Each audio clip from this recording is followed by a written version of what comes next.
చలిపెడుతుంది ఏం కాదు భయపడుతుంది ఏం కాదమ్మా ఏం కాదు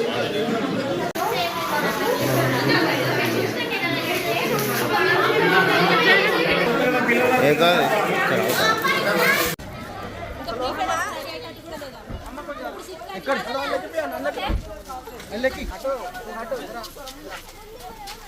మళ్ళీ రారా మేడం ఉన్నది బ్రో గ్లాస్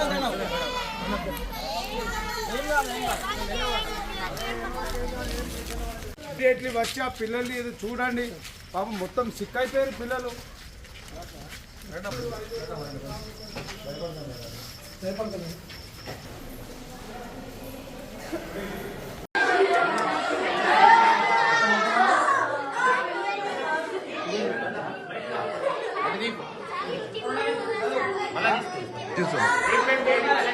ఓకే ఓకే ఆగండి నాకు ఇస్తున్నా వెళ్తున్నా.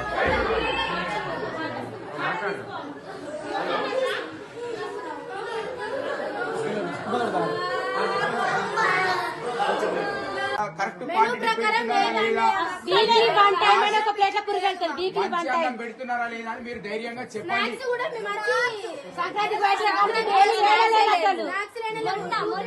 ఇప్పుడు ఎంతమంది పిల్లలకి అయిందట?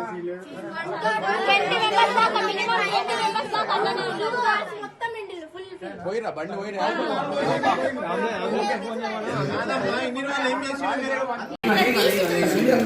తీసి చూస్తే అందులో 5-6 పురుగులు అయితే ఇక అందరూ తీసి చూసేసరికి అందరికి వెళ్ళింది. ఇది మాది అబద్ధం అంటారని మేము తినకుండా బాక్సులు పెట్టి వచ్చాము. అయితే మేడం హాస్పిటల్కి 108 కాల్ చేయండి మేడం అని చెప్తే మేడం అంటే పరుగు పోతుంది అని అందరికి ఒక్కొక్క ఇంజక్షన్ వేసి ఒక్కొక్క టాబ్లెట్ వేసింది. మేడంకి 7:30కి కాల్ చేసి నేను వచ్చింది.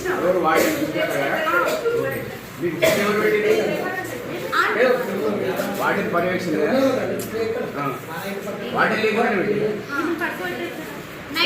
పెట్టిల్లు కర్రీ మిల్ మేకర్ అందరం తిన్నాం. పప్పు కూడా మిక్స్ 2 వేరు తిన్నాము. కథం తిని లాస్ట్ మినిట్లో అందరికి పురుగులు కనిపించినాయి. పాపం అందరు చెల్లెలు అందరు పారేసిల్లు.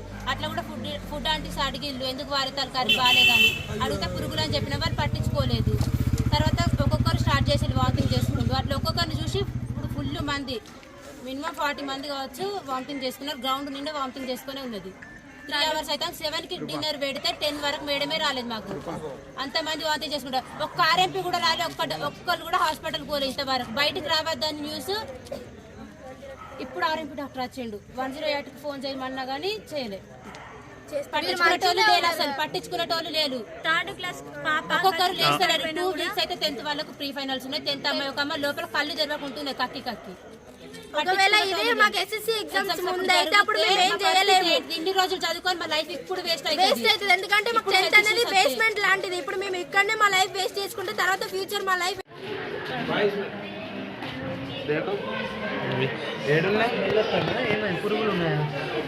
పురుగులు లైట్ పెట్టరా బాబు. అరే మంచిగా పెట్టరా. మా పరిస్థితి ఏంటి అసలు పట్టించుకున్నట్టు లేదు. అసలు